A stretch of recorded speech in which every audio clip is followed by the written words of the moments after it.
Me ouvem?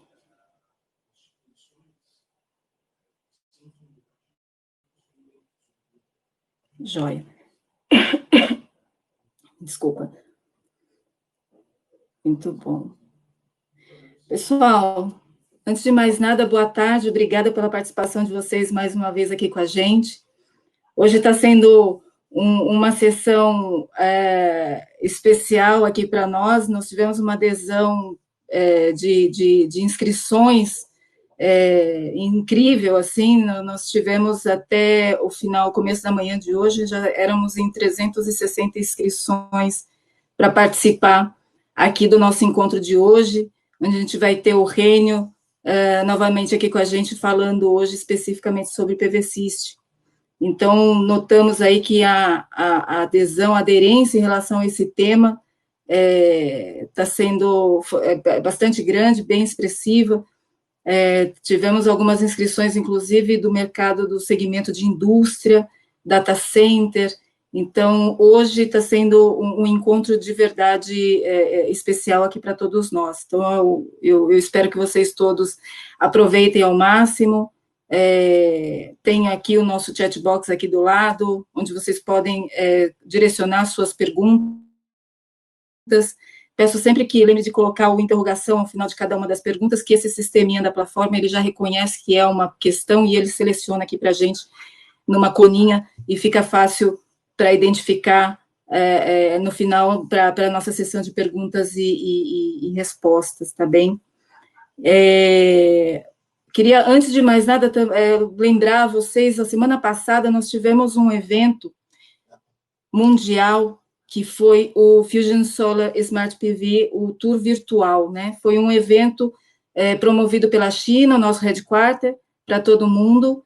Foi no dia 12 de junho passado. A ideia desse evento foi em razão do cancelamento formal, oficial, da feira do Intersolar na Europa. Então, foi criado esse evento como um stand virtual, com todos os lançamentos e todas nosso portfólio, a exposição do que nós teríamos já planejado para fazer no stand durante o Intersolar na Europa esse ano, e foi aproveitada a ocasião e feito o lançamento oficial de alguns dos novos produtos que vão ser lançados, que devem estar aqui no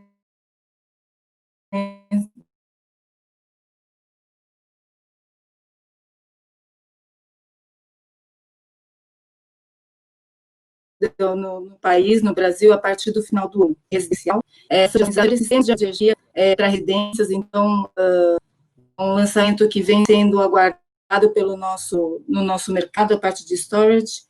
Então, a partir do final do ano, nós vamos ter novidades, ou começo do próximo ano, no máximo aqui no Brasil, a respeito disso. E também uma nova solução do Fusion Solar, é o 6.0 Plus, que é dedicado para projetos em utility scale. Isso num futuro não muito distante, nós vamos ter um webinar falando um pouco sobre esses lançamentos, então vocês, se puderem acompanhar pelas nossas mídias sociais, a gente vai estar sempre promovendo a agenda com alguns dias de antecedência, tá bem? Então, reforçando que esses lançamentos que foram feitos na semana passada, mundialmente, estão previstos para entrar aqui no Brasil a partir do final desse ano ainda, tá bem? Então, como eu estava falando para vocês, a gente vai ter o Rênio Nakabayashi, o nosso gerente de produtos e soluções aqui da Huawei Solar Brasil. Ele vem nos acompanhando ao longo dessas sessões todas, e agradecendo mais uma vez a disponibilidade dele. Ele tem, com todas as atribuições que ele tem do dia a dia, ele se dispõe aí de se dedicar a estudar um pouco do tema antes de estar aqui com vocês, tá bem? Então, Rênio, seja bem-vindo mais uma vez, boa tarde. Quero agradecer a sua disponibilidade mais uma vez de estar aqui com a gente. Lembrar a todos os participantes que fiquem conosco até o final. A gente, todo final de sessão de nosso webinar, a gente faz um quiz premiado, é uma sessão rápida, não leva mais que 3, 4 minutos, múltipla escolha, 10 perguntinhas, e vai ser sorteado, enfim, o primeiro a pontuar, a gabaritar a maior pontuação vai ser premiado com um relógio, um Smart Band da Huawei, um relógio inteligente que vai ser premiado a vocês, tá bem? Então, fique com a gente até o final da nossa sessão aqui, tá bom? Reni, eu vou passar para você, então, o comando, tá bem? É com você. Obrigada. Obrigado, Vanessa. Boa tarde a todos, pessoal. Agradeço pelo interesse no nosso webinar. Hoje a gente vai falar um pouquinho de PVSys.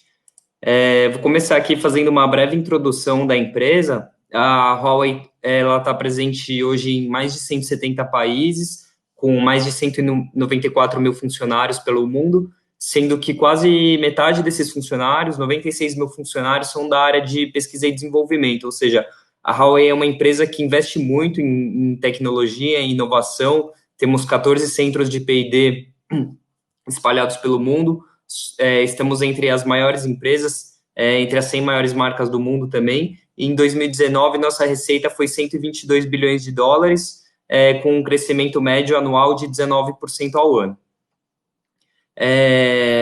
Nosso investimento acumulado na área de pesquisa e desenvolvimento ultrapassa os 70 bilhões de dólares e fazemos parte das 5 maiores empresas que mais investem em pesquisa e desenvolvimento e inovação, junto com empresas como Microsoft, Intel, Apple, e entre outras. Temos a patente do primeiro chipset de 5G, o primeiro chip 5G equipado com inteligência artificial, e também temos a patente do primeiro diagnóstico de módulos solares feitos através de inteligência artificial, que resultou na nossa solução de curva EV também. Falando um pouquinho dos string inverters, a Huawei está nesse mercado de string inverters desde 2014, e é a empresa que é um dos grandes responsáveis pela definição do padrão de string inverters. Hoje a gente vê uma movimentação do mercado indo para essa solução string, e a Huawei tem uma grande contribuição nessa definição de padrões de string inverter para o mercado solar. Hoje temos mais de 118 gigawatts instalados no mundo, e também desde 2015 a Huawei começou em 2014, né, com os string inverters, e desde 2015 nós temos a liderança, entregando ano após ano a maior quantidade de inversores no mundo. Hoje temos um market share global de 22%, e na América Latina seguimos a tendência de market share global com 19% também. Falando um pouquinho da estrutura da Huawei no Brasil, temos hoje aqui na América Latina um pouco mais de 10 mil funcionários, 2 headquarters regionais, um no Brasil, outro no México, 3 centros de R&D, 3 centros de treinamento e mais de 20 escritórios aqui na América Latina. Temos uma parceria junto com a WEG para os inversores residenciais e comerciais e industriais de pequeno porte, e para grandes plantas e utility scale, temos a marca Huawei também sendo fornecida aqui, e podemos comercializar os inversores diretamente aqui para geração distribuída de grande porte e para plantas centralizadas também. Falando um pouquinho do tema de hoje, eu busquei trazer aqui um pouco de material de PVSys para poder discutir. Discutir aqui uns 40 minutos aqui sobre o assunto, né? Então, não tenho a pretensão de discutir esse tema com uma profundidade, é uma ferramenta muito poderosa. Então, eu quero passar aqui os principais pontos para fazer uma simulação, e também os principais parâmetros que devem ser configurados quando você simula uma solução com um inversor Huawei, com uma solução Huawei, né? Então, tem algumas coisas específicas que devem ser consideradas, e hoje eu busquei trazer aqui, de forma breve, cada um desses parâmetros e trazer uma discussão aqui com vocês, tá? Falar um pouquinho sobre o PVSys, né? A gente é uma ferramenta que começou a ser desenvolvida em 1992, na Suíça. Temos várias ferramentas hoje na indústria solar, o PVSol, temos o Sun, desenvolvido pelo NREL, PVlib, temos a biblioteca em Python, em MATLAB, temos o Solar Farmer da DNV, Plant Predict, mas hoje uma boa parte das empresas, uma boa parte dos players acabam usando muito o PVSys para a indústria solar hoje, aqui no Brasil, na América Latina, acaba sendo a ferramenta padrão, né? Então, por isso que a gente escolheu trazer um pouco da discussão da ferramenta de PVSys para discutir um pouco aqui como que seria uma simulação com o inversor Huawei, com STS Huawei, e quais são as principais configurações que devem ser feitas aqui numa simulação em PVSys. Bom, basicamente temos aqui é a interface, né? Quando a gente abre o programa, a gente vê. Hoje, na verdade, o programa ele já está na versão 7. Estou trazendo aqui a versão 6.8, é a versão anterior, mas a interface ainda ela segue a mesma lógica, né? Então, basicamente, a gente tem um project design aqui, quando a gente entra e vai começar um projeto, vai fazer as principais definições, tá? Hoje, a maior parte dos projetos solares aqui no Brasil são projetos grid connected, então eu vou discutir aqui sistemas grid connected. Basicamente, quando a gente abre ali a tela do projeto, a gente tem algumas definições aqui. A gente pode definir aqui no botão direito a base de dados meteorológica, as configurações do projeto. Aqui a gente define, por exemplo, faz a definição de temperatura mínima, definição de máximas perdas por overload num projeto, enfim, a gente faz as configurações principais do projeto aqui em Project Settings. Temos aqui a parte de Input Parameters, definimos orientação, perdas, o sistema em si, quantos módulos, quais marca de módulo, quantos módulos por string, quantas strings, quantos subarrays, a configuração de cada array, enfim, temos toda a definição do sistema, a definição da planta fotovoltaica aqui na aba System. Temos a aba Detailed Losses, onde você vai definir todas as perdas, perdas por mismatch, perdas auxiliares, perdas ômicas, perdas por degradação, enfim, aqui são definidas todas as perdas do sistema. Self-consumption, basicamente, nessa aba aqui a gente, para plantas de geração distribuída de grande porte, plantas de utility scale, a gente geralmente não vai usar aqui, você define uma curva de carga, né, para ver a energia exportada, a energia para autoconsumo, enfim, você faz essa configuração aqui nessa aba do sistema. Temos a parte de storage também, se formos considerar um sistema com baterias, podemos fazer esse tipo de solução. Temos horizonte, near shadings, temos a definição do layout dos módulos, quando a gente vai desenhar uma planta, fazer o layout físico, e temos aqui à direita também a parte de simulação, então podemos rodar a simulação, né, da planta no primeiro ano, podemos fazer para múltiplos anos, fazer relatórios avançados, definir fator de potência aqui em Energy Management também. Enfim, temos aqui toda a interface onde a gente vai fazer todas as configurações da planta em que a gente vai rodar no sistema. Basicamente aqui, vou começar falando um pouco sobre os dados meteorológicos. A gente tem algumas opções, tá? A gente pode escolher uma base de dados existente, geralmente a base que vem aqui como padrão é a base MeteoNorm do PVSys. Podemos criar uma nova base, criar uma série sintética através de uma base ali já pré-definida, e podemos também importar uma base, pegar uma base de medição ou de um terceiro, importar e gerar uma série aqui no sistema. Com isso, a gente consegue aqui visualizar a latitude, longitude, as coordenadas, né, altitude, configuramos o fuso horário também, de onde o projeto está localizado, enfim, podemos fazer as configurações aqui sobre a localidade do projeto. Um ponto aqui importante, né, é que com a base MeteoNorm, que é a base que vem como padrão aqui a partir da versão 6 do PVSys, a gente tem geralmente, tá, a gente percebe que é uma base relativamente conservadora. O que isso quer dizer? Que muito provavelmente a irradiação que você vai ter nessa base, ela é menor do que uma base uma base paga, né, uma base comprada, ou uma base em relação aos dados de medição, os dados físicos de fato, tá?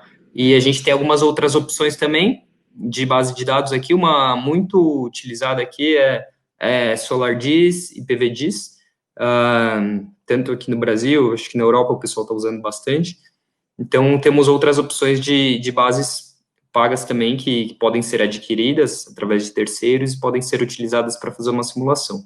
Então, o ponto é que para fazer, por exemplo, comparação de 2 projetos, localidade, é ok usar uma base padrão, uma base que vem já como padrão no software, mas à medida que você for evoluindo com o projeto, precisa de dados um pouco mais precisos, é interessante você adquirir uma base de dados e, principalmente, à medida que o projeto evoluir, você tem que ter os dados de medição de campo, de uma estação meteorológica.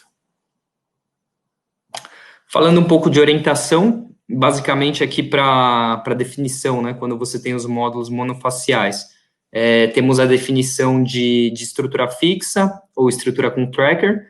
A gente geralmente usa aqui, principalmente, as opções de Unlimited Trackers e horizontal, a tracker de eixo vertical, né, eixo norte-sul. E aqui você consegue fazer todas as seleções do tipo de estrutura que você vai usar. Aqui você pode escolher a opção, né, de considerar o backtracking, ou seja, o sombreamento entre um módulo de uma fileira e um módulo de outra, tá? E uma outra opção aqui é essa opção de Radiance Optimization, que nada mais é do que fazer uma otimização. Essa otimização, ela é uma feature interessante para quando você vai usar a ferramenta SDS, a gente vai falar disso mais para frente em outros webinars, mas a Huawei tem uma ferramenta de otimização dos algoritmos dos trackers através do inversor, fornecendo os dados de tensão e de corrente de cada uma das strings para poder otimizar a posição, a inclinação e de cada um dos trackers individualmente. E para módulos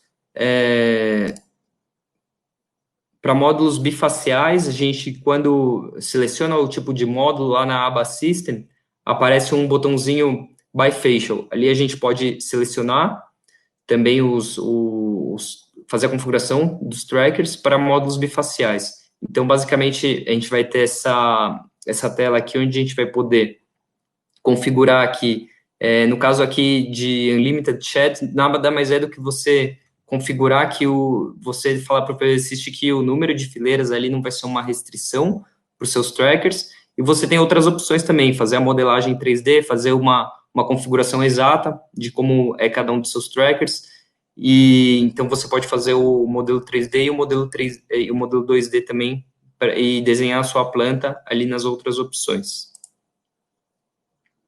Vamos aqui a aba Sistema. Uma das primeiras definições que você vai precisar fazer é do tamanho da sua string. Então, existe um método, tá, para calcular o tamanho da sua string. Como que isso é feito geralmente? À medida que você vai colocando cada um dos módulos em série, a tensão série ela tende a aumentar, certo? E a tensão de circuito aberto dos módulos a tensão geralmente, né, em que a corrente é zero, certo? E a tensão do circuito aberto é a maior tensão em que uma string pode ter, com todos os módulos dentro somados.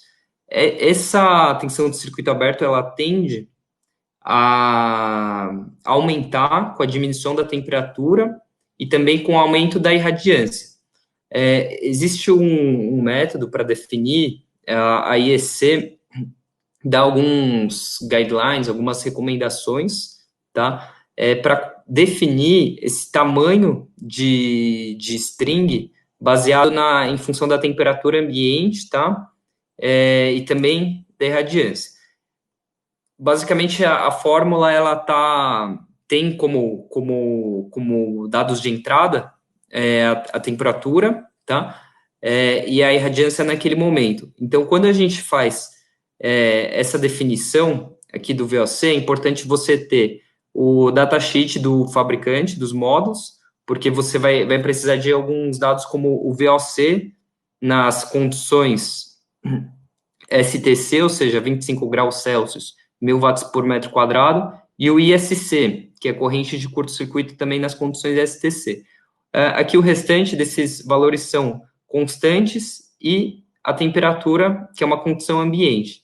Então, com os valores do datasheet, a condição ambiente, que é a temperatura, você vai ter a definição de zero. Aqui você vai ter o G, aqui, ele é a irradiância para aquele momento. Então, a partir dessas variáveis aqui, né, essas variáveis, elas são dados de entrada para você ter o cálculo do seu VOC, tá? Quando a gente faz essa conta do VOC, considerando o que se faz no PVSYST, tem um ponto importante aqui. O PVSYST, ele considera que a sua irradiância é 1.000 watts por metro quadrado.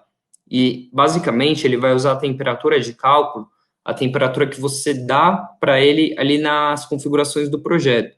O que isso quer dizer? Tá? Aqui a gente tem para um caso, um módulo específico aqui com esses valores de corrente de curto-circuito, tensão de circuito aberto, com uma temperatura ambiente mínima aqui de 10 graus Celsius, por exemplo, ele dá aqui a condição mais crítica em uma string com 32 módulos desse modelo, a tensão corrigida, tá? Já em função da temperatura, seria de 1.499,1 volts. Aqui a gente está definindo que a tensão de cada string máxima é de 1.500 volts, só que quando a gente faz uma análise a partir daquela fórmula do slide anterior, considerando a temperatura ambiente e a irradiância, aqui variando, a gente tem que a tensão crítica aqui seria para uma temperatura ambiente de 11 graus e uma irradiância de 200 watts por metro quadrado. Aqui a gente chegaria em 1.481,37 volts. O que isso quer dizer? Isso quer dizer que se você definir apenas a irradiância dada pelo PVSYST, se você for olhar apenas aquele valor de 1.000 watts por metro quadrado, você vai ser um pouco mais conservador do que você poderia ser. Por exemplo, aqui é a tela de configurações do projeto. Aqui, basicamente, o PVSYST te pergunta, lower temperature for absolute voltage limit. Você coloca um valor, geralmente a gente percebe que algumas pessoas consideram essa temperatura como a mínima durante um dia, ou então pega um histórico de temperatura, pega uma média entre as mínimas dos últimos anos, enfim, cada um... porque não existe uma norma para definir isso aqui, então existem algumas práticas, né, do mercado, mas o fato quando você coloca a temperatura aqui, você está assumindo uma irradiância de 1.000 watts por metro quadrado.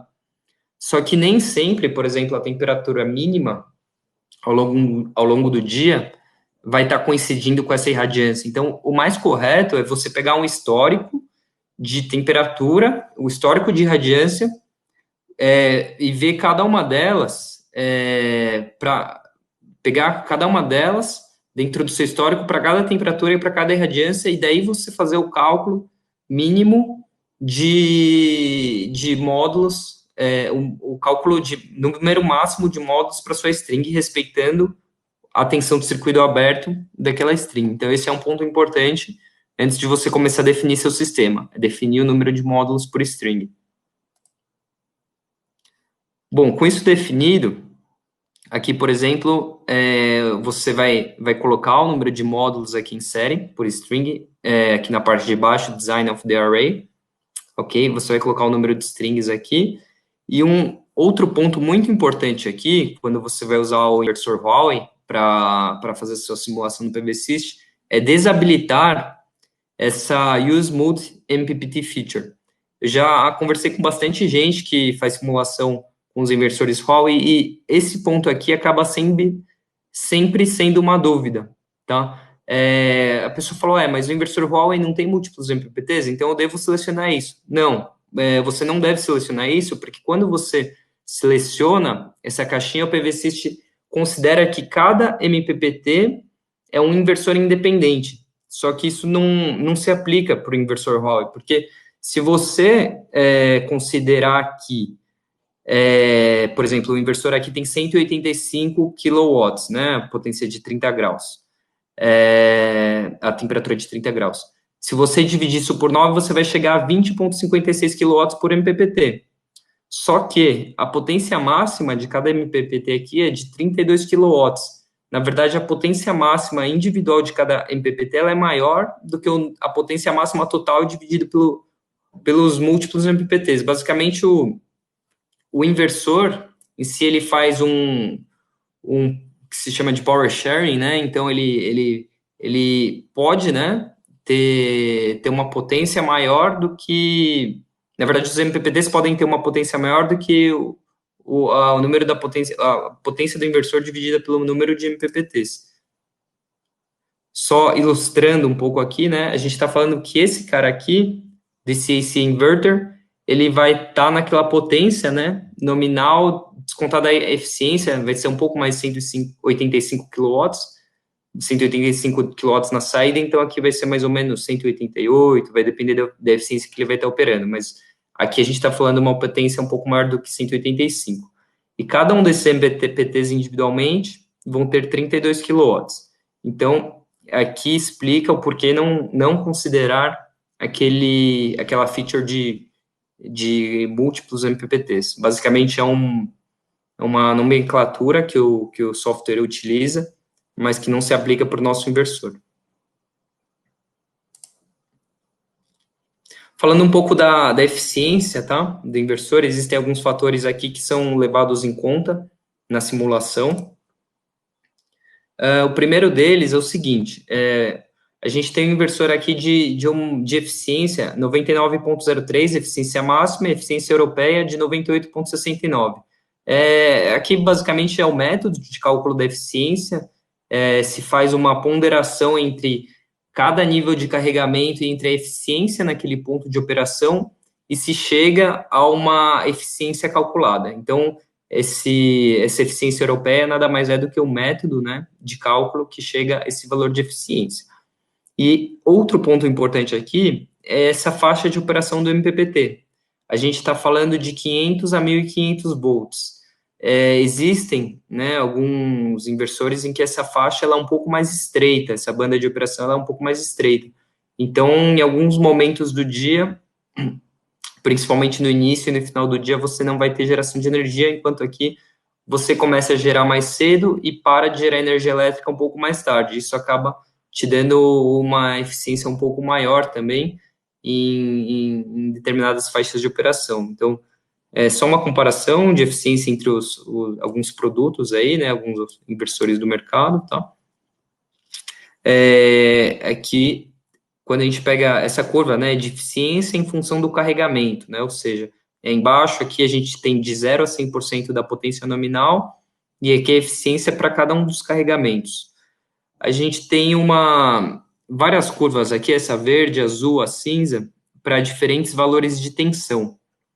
Então, a gente percebe que o valor aqui, em que a gente tem uma eficiência maior, é para 1.190 volts, que justamente coincide aqui para strings com 30, 31 módulos, mais ou menos, ou seja, strings mais longas, né, que basicamente são strings em que você está otimizando o seu CAPEX, você está colocando um número maior de módulos, e com isso você está colocando mais potência DC, com menos cabeamento, menos estruturas complementares, tá?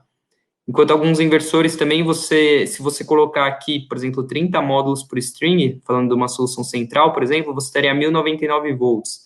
Só que, quando a gente olha a curva de eficiência do datasheet, a gente percebe aqui que a operação ideal seria 875 volts. A gente estaria falando de strings com 25, 24 módulos. Então, a condição ideal de operação desse equipamento aqui não reflete a condição que a gente tem visto na maior parte dos projetos de utility scale, com 30 módulos por string, tá? Esse é um ponto. Então, aqui você acaba tendo um pouquinho mais de geração de energia também, tá? Que a gente vai ver aqui como isso se traduz na simulação do programa. E aqui a curva, né, comparativa entre um string inverter da Huawei e um central inverter convencional aqui. Basicamente, aquela faixa maior de operação dos MPPTs vai te dar um pouco mais de geração aqui no início do dia e aqui no final do dia. Claro, é uma curva ilustrativa, né, para demonstrar esse efeito, mas a gente acaba percebendo isso nas simulações também. Outro ponto é a eficiência dinâmica, nada mais é do que, por exemplo, ao longo do dia você vai ter nuvens, você vai ter variações nas condições climáticas. Então, o ponto de máxima potência, ele vai se deslocando. E, por exemplo, passou uma nuvem, o ponto ideal, ele já não é mais aquele ponto anterior. Então, basicamente, o algoritmo de MPPT, né, de rastreamento de máxima potência, ele vai buscando o ponto em que você tem a derivada dessa curva aqui é nula, né, o ponto de máximo. Só que você pode ter vários pontos máximos aqui, né, um ponto de máximo local, e, na verdade, o que você quer é o ponto de máximo global aqui, porque você quer a potência máxima, né, de todos os pontos máximos possíveis. Então, a gente tem um algoritmo que acaba sendo bem eficiente na busca desse ponto de máxima potência. Então, esse tempo entre o tempo em que você faz a busca do ponto de máxima potência e a alteração do ponto de operação, ele acaba refletindo na sua eficiência dinâmica de MPPT. Então, a gente tem aqui 99,87% para o inversor 185 KTL. E quando a gente... Vou falar um pouco das perdas, tá? Agora, quando a gente vem buscar aqui, só uma coisa, que eu comentei aqui, todas essas coisas aqui, elas estão já refletidas no OND do inversor, então você não precisa fazer nenhuma configuração específica para que essa diferença de eficiência seja capturada.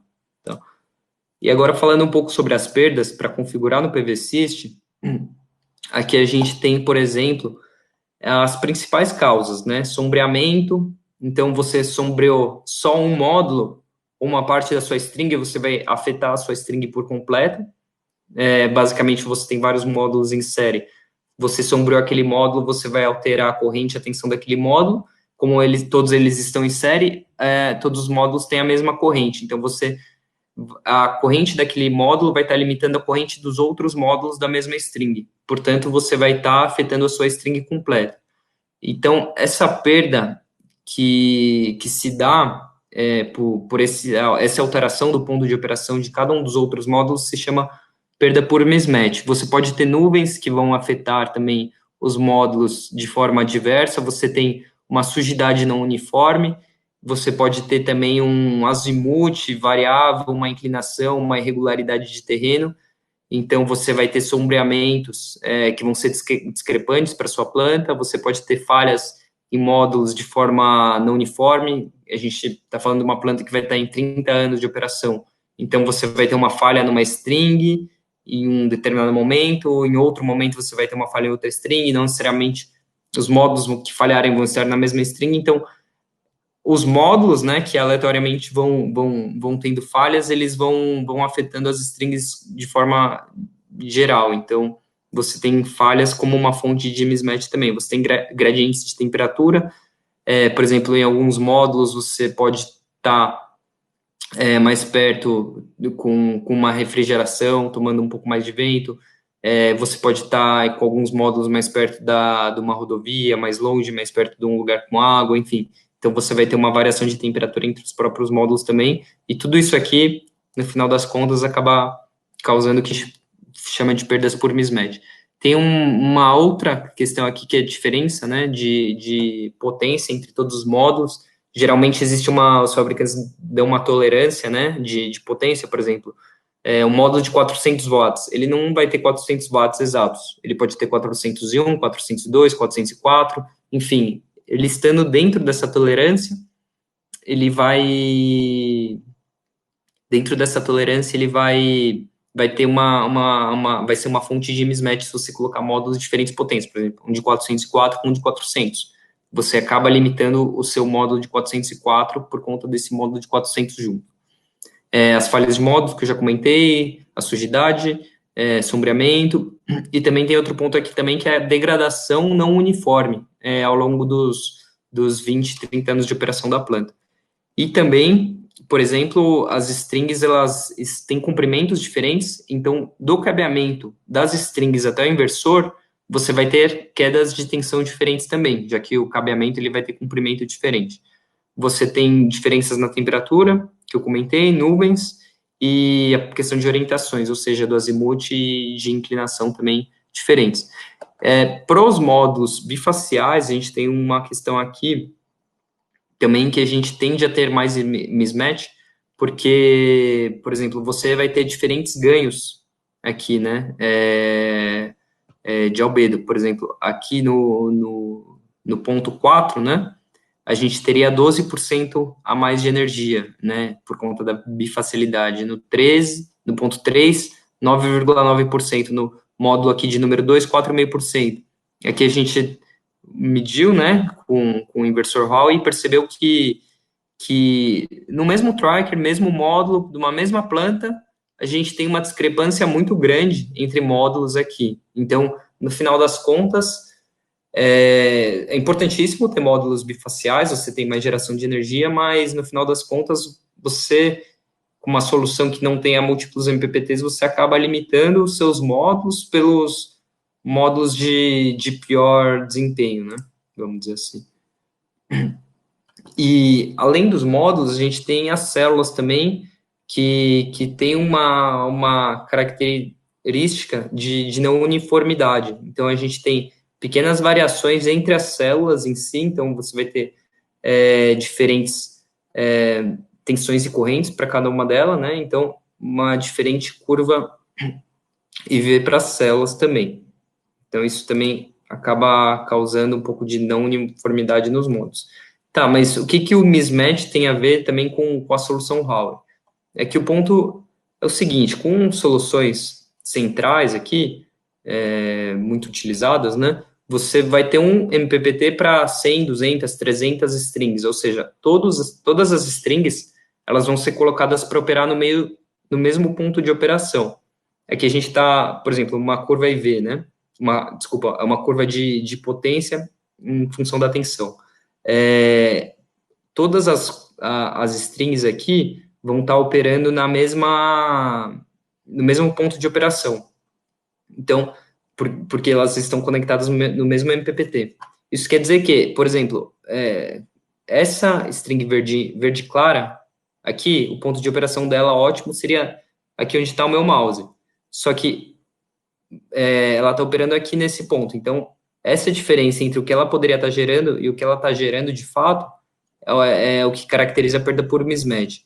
É uma curva ilustrativa, né? Então, tá um pouco exagerada para a gente poder ver, mas o conceito é esse: você está deslocando o ponto de operação ótimo individual daquela string para um ponto ótimo global aqui do seu sistema.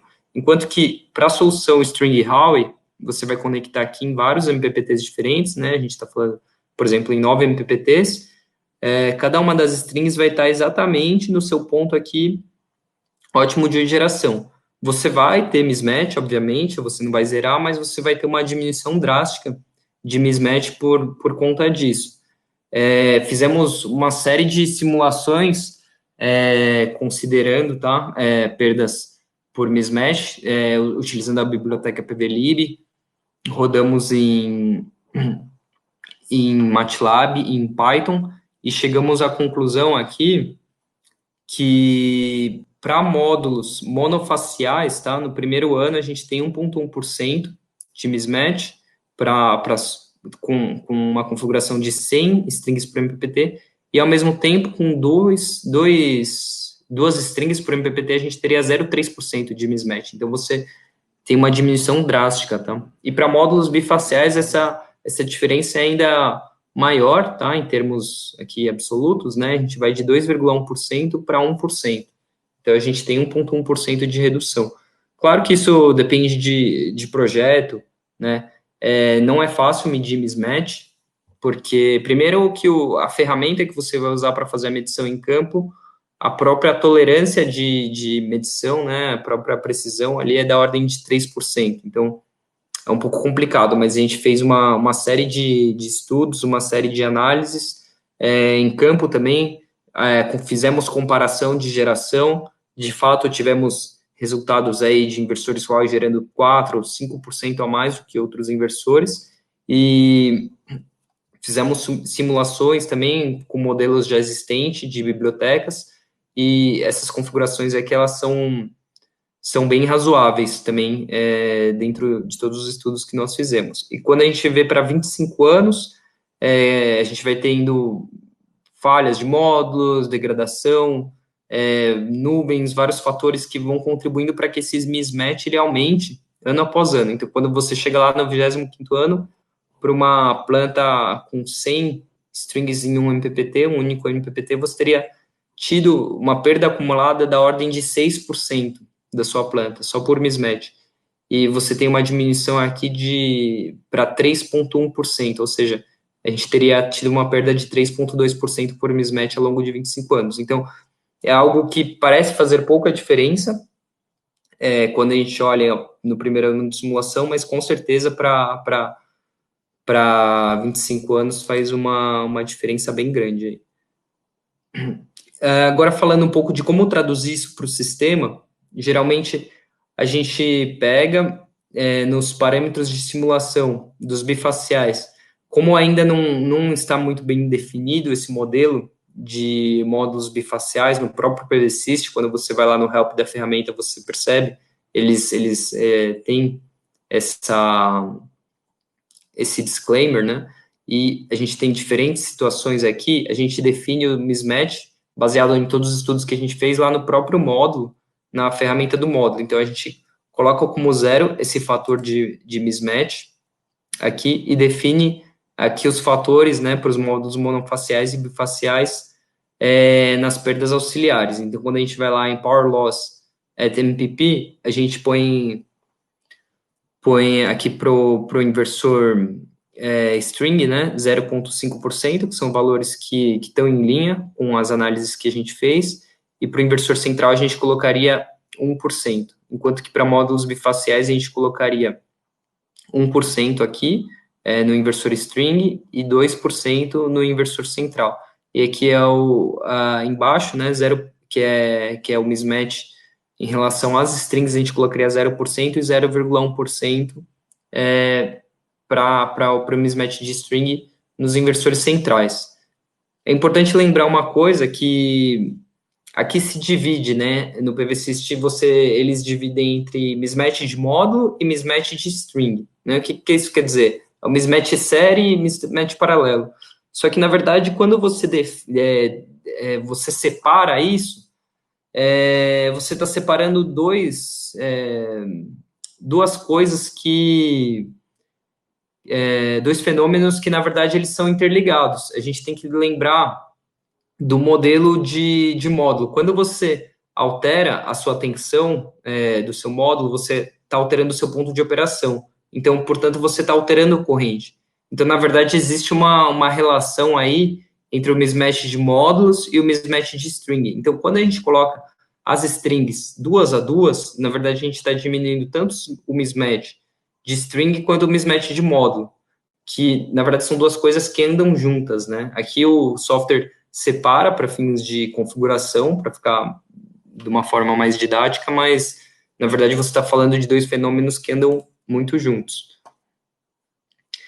Aqui a gente tem também os principais parâmetros aqui dentro das perdas, né, que são os parâmetros térmicos para refrigeração. Geralmente aqui isso pode depender do tracker, tá? Se você tiver um tracker um pouco mais alto, você pode ter um fator aqui térmico que vai te trazer um pouquinho mais de geração de energia, mas o padrão aqui, o valor default, tá? Para da ordem aqui de 29 watts por metro quadrado, tá? Então, quando você seleciona aqui Free Mounted Models with Circulation Error, você está basicamente definindo os valores padrão que o PVSys te dá para o seu tracker, mas é interessante você conversar com o fornecedor dos trackers e entender as recomendações que que o mercado dá para esses parâmetros aqui. Falando um pouco do consumo auxiliar, tá? Do inversor, como você vai definir isso? No arquivo OND, quando você abre as configurações de inversor, quando você vai lá em System, acha seu inversor e põe Open, você vai ter as configurações aqui do inversor. Isso aqui é definido no OND, os fornecedores de inversores dão esses arquivos e você já tem a curva de eficiência, você já tem tudo pré-configurado aqui. Então, para cada um dos carregamentos, né, para cada potência de saída, você vai ter uma eficiência pré-definida, e para o inversor Huawei, o consumo auxiliar ele já está incluído aqui nessa curva de eficiência. Então, você não vai pegar a saída do inversor e conectar, por exemplo, um sistema, um cooler, um sistema de resfriamento, sistema de monitoramento. Não, isso tudo já é interno ao equipamento e dentro da própria eficiência de conversão, esse consumo já está inserido. Temos também aqui incluído o consumo noturno, né? Por exemplo, o inversor ele não vai estar gerando energia durante a noite. Então, você não vai estar... Você não pode consumir isso da sua eficiência de conversão, já que você não vai estar convertendo energia. Então, esse... Renio, desculpa te interromper. Já é uma terceira comentário dizendo que a indicação do seu mouse na tela não está saindo. Talvez acho que você está fazendo algumas explicações indicando com o mouse e eles estão preocupados que não estão visualizando o seu cursor. Isso, aparecendo agora? Agora sim, obrigada. Tá, desculpa. Continuando aqui. O consumo noturno, né? Aqui onde eu estou apontando com o mouse, a gente está... Isso já é definido no AND, então não precisa se preocupar com isso também. Isso vai estar já considerado na simulação.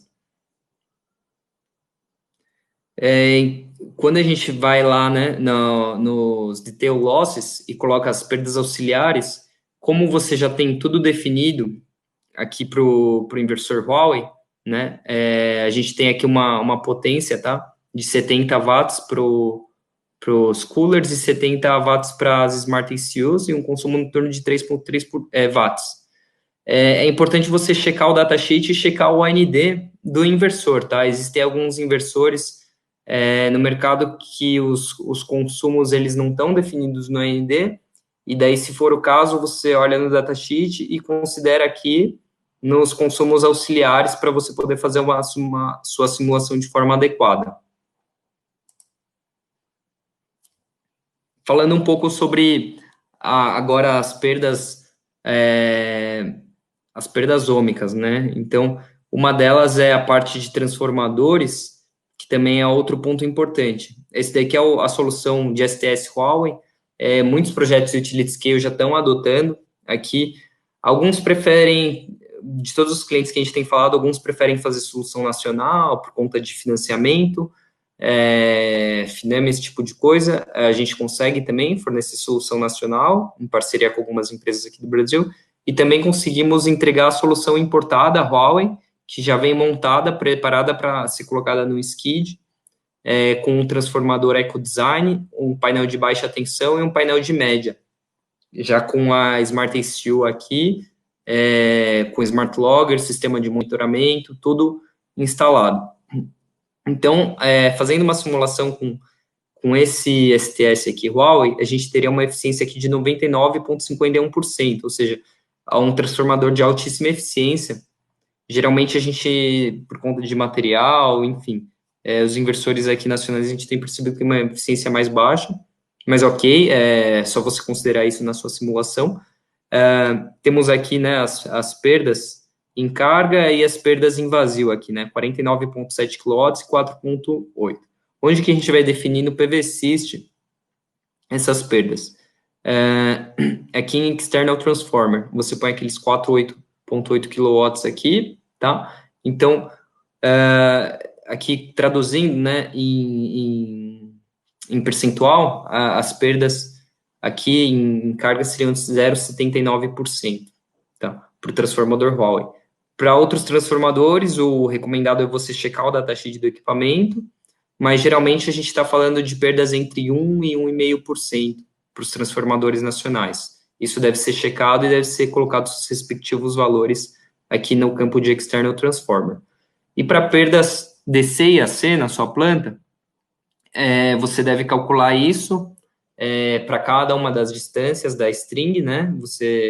E para a corrente dos seus inversores. Então, isso deve ser calculado para cada uma das strings no momento de fazer o design. Só que se você quiser fazer só uma simulação rápida, comparativa, para você ter uma ideia da geração, é válido também você considerar para inversor string 0,3% de perda DC e 1% de perda C, e para central 1,1% de perda DC e 0,2% para perda C. No final das contas, a gente está falando de somatória de perdas sendo a mesma coisa, só que como o string faz a conversão DC a C mais próximo dos módulos, mais próximo dos trackers, e você tem ali, né, saindo do string em 800 volts para o caso do inversor Hall até o seu transformador uma certa distância, você vai ter uma perda C um pouco maior. Por outro lado, como você está fazendo a conversão ali logo na cara do tracker, você vai ter uma perda DC menor. E para o central, não. Você vai ter a saída em DC dos módulos, percorrendo o caminho até o central. Então, você vai ter uma perda DC maior, só que, por outro lado, você vai fazer a conversão conversão para média tensão logo na saída do inversor. Então, você acaba tendo uma perda C menor. Aqui você não seleciona, né, o Night Disconnect, você mantém o transformador, ele fica em funcionamento, em vazio durante a noite também, e aqui você define as perdas ômicas do seu projeto, são alguns parâmetros importantes. Algumas pessoas gostam de definir as perdas do transformador da subestação no próprio PVSys, outros fazem a parte, tá? Então, você tem essas duas opções aqui também, já fazer a somatória das perdas dos seus STS, dos seus transformadores de média, com o seu transformador da sua subestação aqui junto, ou você pode fazer isso separado também. Quando você coloca, por exemplo, para a solução STS, aqui, para os dados de datasheet, 4,8 kW e 49,7 de perdas em carga, né? Mas os transformadores aqui da sua subestação sendo iguais, a única diferença aqui vai ser no seu transformador de média tensão, 6,3 kW, perdas em vazio e 63 em carga. Então, isso acaba se refletindo nesses percentuais aqui ao lado.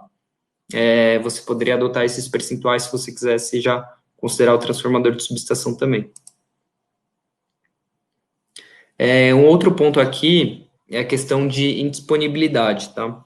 Isso é um ponto importantíssimo da sua simulação. A gente tem aqui um inversor string, um pouco mais de 118 gigawatts de capacidade já entregue, tá?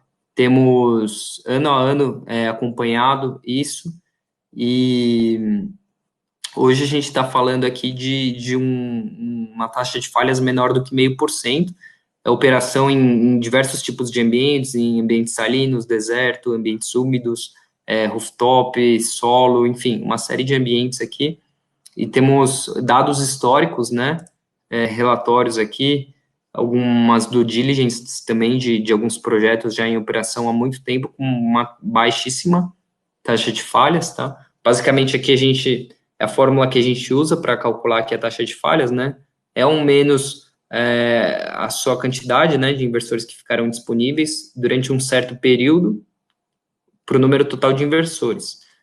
Por exemplo, o que isso quer dizer? Se você pega um número maior, né, de operação, você tende a diminuir sua taxa de falhas. E aqui, como você tem muitos inversores também, um inversor em 1.000 não é praticamente nada, né? A gente está falando de 0,1%. Então, plantas de utility scale com muitos inversores strings, elas tendem a ter uma taxa de falha menor também.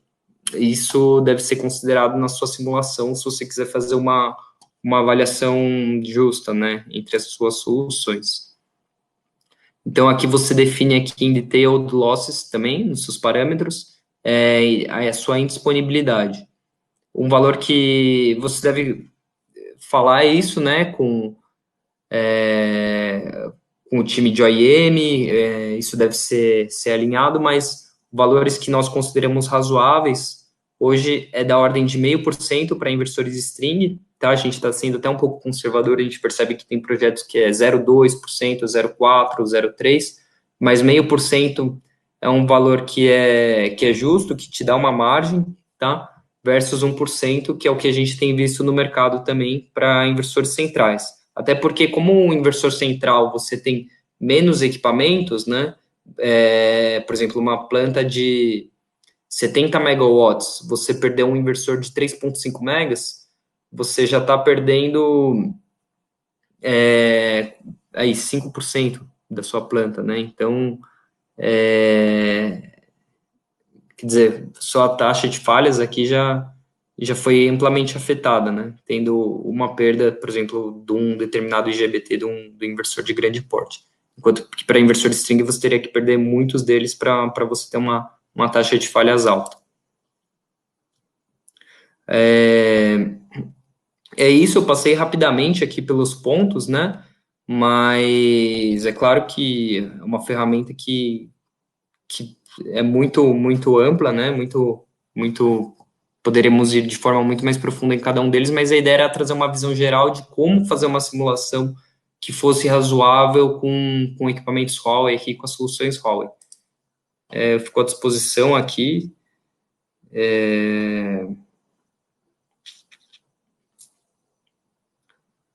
Para as questões também, onde vocês...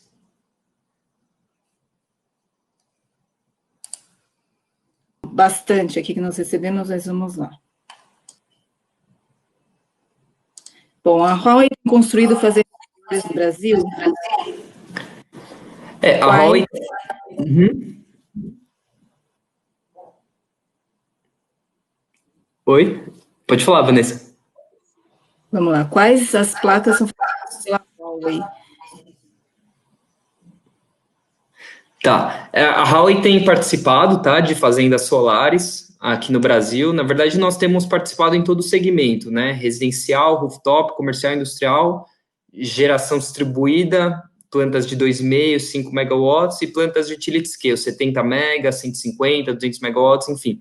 Temos fornecido inversores para os mais diversos tamanhos de projeto. Então, não construímos, né? Não somos EPCistas, somos fornecedores de equipamentos. Enfim, hoje a gente está com 1,8 gigawatt aqui no Brasil. São uma série de projetos mesmo.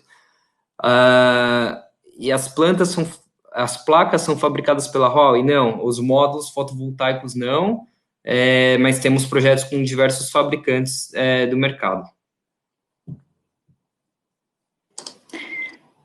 Posso usar a base de dados do ILPE, Atlas Brasileiros de Energia Solar? Sim, a base de dados do INPE te dá os dados de satélite, né? Você pode usar para fazer suas simulações. Eu acho que é uma base válida para você fazer suas primeiras avaliações de projeto, mas à medida que você for avançando e se preparando para construir de fato o seu projeto, é interessante você usar suas medições de campo, né? Se for um projeto de grande porte. Gabriel pergunta qual a base mais precisa no Brasil. A mais precisa, assim, a base, são os dados de medição de campo, né? Isso é o que te dá maior precisão mesmo. Mas o pessoal tem usado muito PVGIS, né? Como base paga, né? O SolarDIS aqui no Brasil. Bom, vamos lá. Qual a diferença esperada entre a previsão da base Meteonor e os resultados reais em porcentagem? Olha, eu não sei te dizer sobre a diferença em percentual, até porque a gente percebe que em alguns lugares a base Meteonorm, ela, no geral, ela é vista como uma base conservadora, mas, por exemplo, na Europa, ela fica abaixo, né, das outras bases, mas em outros lugares ela não fica tão abaixo. Então, como ela é uma base que é bem abrangente, ela pega praticamente todas as localidades aí. Isso vai depender também do lugar onde você está fazendo o seu projeto. Mas geralmente ela é mais conservadora, tá? Uma sugestão é você fazer uma simulação de algum lugar que você já tenha a base, trocar pela MetaNorm e comparar os resultados, manter todas as demais condições do seu projeto iguais e pega o resultado da MetaNorm e pega o resultado de uma outra base que você tenha, que você saiba que seja precisa e faz essa comparação. Agora explica sobre o fator de correção de temperatura dos painéis para o dimensionamento da string.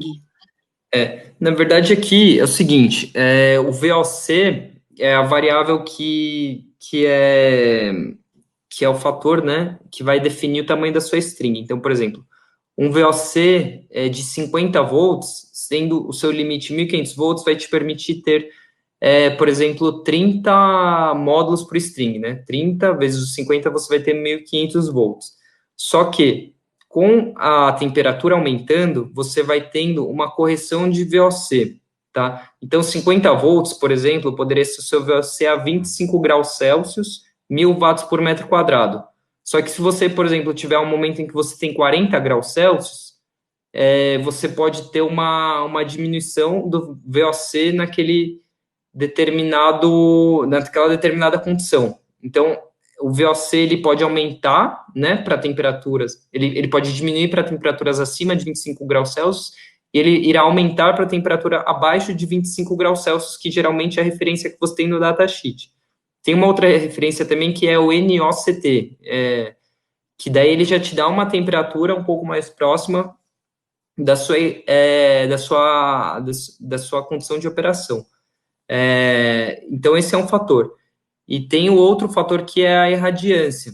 Então, você vai ter a sua temperatura e a sua irradiância. Então, o VOC ele vai se alterar em função dessas duas variáveis. No final das contas, é o que vai fazer com que você vai te definir o número máximo de módulos para aquela string. Tá?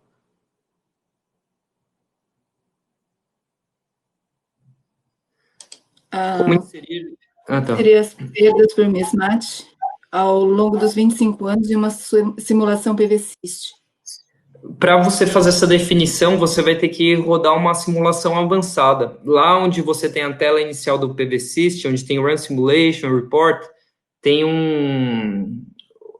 acho que é Advanced Simulation. Você clica ali, daí você tem ali uma aba em que você tem a opção de você rodar a sua simulação por um período maior. Você pode escolher 20, 25, 30 anos, e você pode escolher de 1 em 1 ano, 5 em 5, você pode escolher de quanto em quanto tempo você pode fazer esse cálculo. Você definindo o mismatch ali no seu do primeiro ano, você vai também definir uma degradação anual para os seus módulos, para a sua simulação. Então, indo ali em Advanced Simulation, você consegue fazer a sua simulação para 25 anos. Você vai ter ano a ano, naquele relatório padrão PVSys, você vai ter uma página a mais, tendo seu resultado de geração ano a ano. Então, ali você vai conseguir ver o seu mismatch ao longo dos 25 anos no PVSys.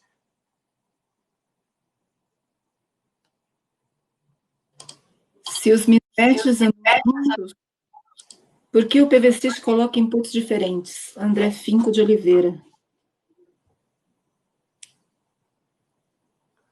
André, desculpa, não entendi direito a sua pergunta. Se você puder reenviar.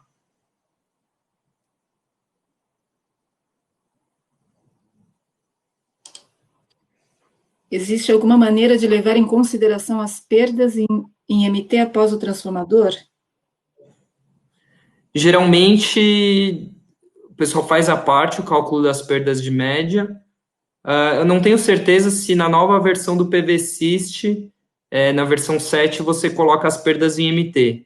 Eu preciso checar isso, tá? Eu ainda não usei muito o PVSys 7, mas se eu não me engano, se eu não estou errado, é possível usar na nova versão. Mas nessa versão não, você faz à parte as perdas em MT. Ou então, uma outra opção seria colocar nas perdas ômicas ali na parte AC, se você quisesse. Daí você teria que calcular separado e inserir ali na parte AC. Seria uma opção também.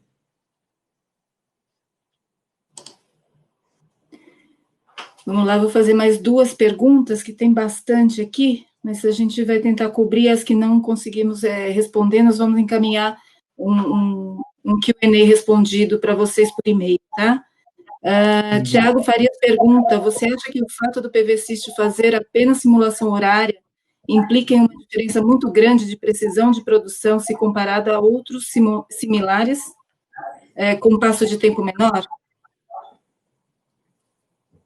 Eu não sei o quanto, né? Eu não consigo te dizer o quanto, mas de fato, quando você tem um passo de tempo menor, a tendência é que você tenha uma simulação mais precisa, né? Por exemplo, em 1 hora você pode ter uma nuvem, pode ter fenômenos que mudam, né, dentro desse período. Então, quando você simula para 1 hora, realmente você está tendo uma precisão um pouco menor. Eu não sei te dizer o quanto, tá?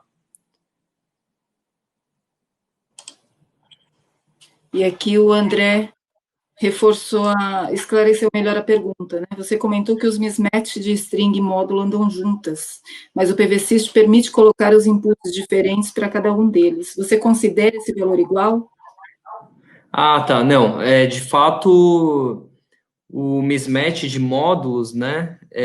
O próprio PVSys nos valores default, o mismatch de módulo, eles são um pouco maiores do que o mismatch string, mas o que eu quis dizer como andam juntas é o seguinte: você alterando o ponto de operação daquela string, você está alterando a tensão daquela string, né? Você está alterando também a corrente, porque você está deslocando ali na curva IV, né? Por exemplo, você pega ali o I, né?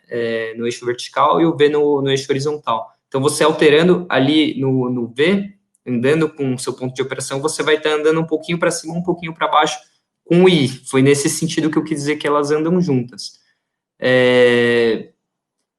Eu diria que eu consideraria não o mesmo valor de mismatch para um ou para outro, mas o mismatch eu vejo mais como em relação à potência, né?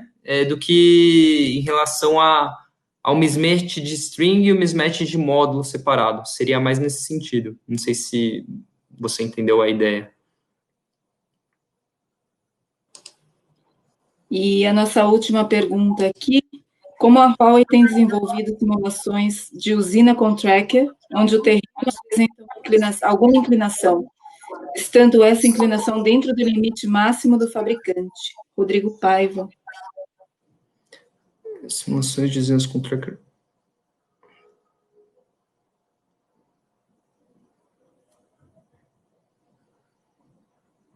Que você teria que fazer uma simulação, você teria que fazer um layout detalhado, tá? E colocar a sua irregularidade do terreno no seu layout de PV System. Mas hoje o que eu, pelo menos, tenho visto bastante aqui no Brasil é que o pessoal tem preferido os terrenos, geralmente, na maior parte são mais planos mesmo. Eu vi mais projetos fora, assim, projetos mais na China, na Índia, Japão, em que os terrenos eles têm uma irregularidade maior, mas aqui eu tenho visto mais projetos em que os terrenos eles são mais planos. Se você tiver algum projeto específico, queira que a gente dê uma olhada, a gente pode ver, posso falar com meus colegas também que já trabalharam em terrenos mais regulares, a gente pode ver uma forma de simular isso também.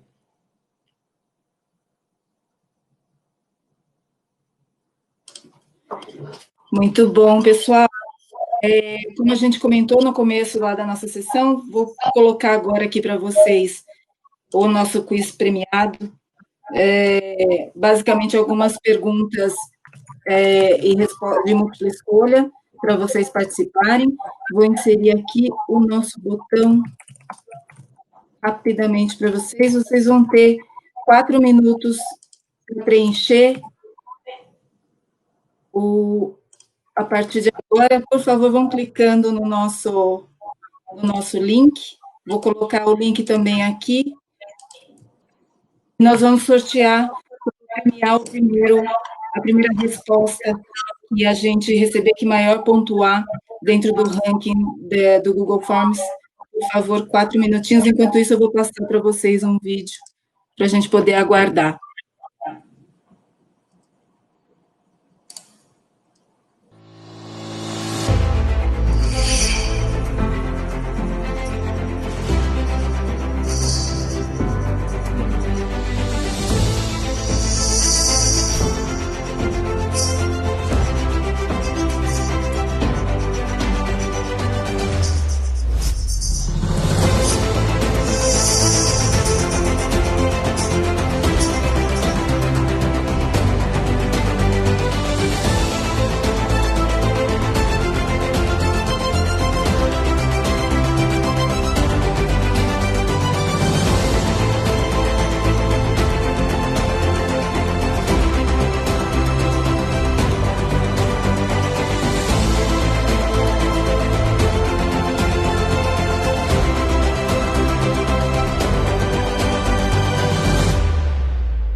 Vamos lá.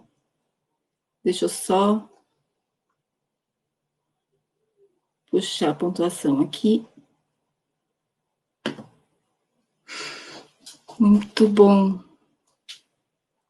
Nós temos aqui já, então, o primeiro colocado. Na verdade, eu vou falar o nome do e-mail. engenharia@eftec.com.br. Você está por aqui? Está presente? Se puder falar seu nome, engenharia@eftec.com.br. Ah, legal. Muito bom, Rubens. Parabéns. Nós vamos te mandar, encaminhar um e-mail para você, com as instruções exatamente como você vai receber o seu prêmio. E queria aproveitar e comunicar que eu recebi a notícia agora há pouco da nossa diretoria, e nós vamos ter um curso, um treinamento de PV-Cyst, que vai ser dado pela Elect Solar, que é nossa parceira de treinamentos técnicos para o setor fotovoltaico. A gente deve abrir essa turma provavelmente no final de julho, ainda está para confirmar, mas nós vamos então premiar os 3 primeiros colocados. Então, além do Rubens, que também levou o nosso Smart Band da Huawei, o Smart Band 4 da Huawei, nós vamos premiar também, só um minuto, Marcos Coerit, da Atom Energia, que em segundo colocado, e em terceiro ficou Tamires Ferreira da Tose. Então, essas 3 pessoas estão ganhando essa vaga para esse treinamento que vai ser dado pela Elect Solar, especificamente sobre PV-Cyst, tá bem? Nós vamos encaminhar. Aos demais, a gente agradece a participação. Nós vamos também comunicar, inclusive, a respeito desse treinamento. Se vocês quiserem se inscrever, futuramente a gente vai divulgar as condições, tá bem? No mais uma vez, muito obrigada. Em nome da Huawei, agradeço a participação de todos, muitos aqui que já estão com a gente desde o nosso primeiro encontro, que foi lá no final de abril. Obrigada mais uma vez, a disponibilidade de todos. Após essa sessão, nós vamos subir no YouTube, deve levar um tempinho, mas ainda hoje deve subir no YouTube, no nosso canal, a sessão de hoje. Por e-mail, em alguns dias, nós vamos enviar para vocês as perguntas com as respostas, o que a gente até, inclusive, não conseguiu cobrir. E na semana que vem, quero aproveitar e já comunicar, semana que vem, na quinta-feira, também às 5 da tarde, que é sempre nosso horário, nós vamos estar com o Rênio mais uma vez. Rênio vai estar falando sobre monitoramento de string. Então, por favor, fiquem com a gente. Aproveito também para comunicar, divulgar aqui os nossos canais pelas redes sociais. A gente está começando agora, então, se vocês puderem dar uma força, também seguir a gente agradece bastante. Acompanhem lá, que nós vamos estar divulgando também a programação dos próximos temas, tá bom? Mas semana que vem, monitoramento de string. Rênio vai estar aqui com a gente falando a respeito. No mais, obrigada por tudo e até semana que vem.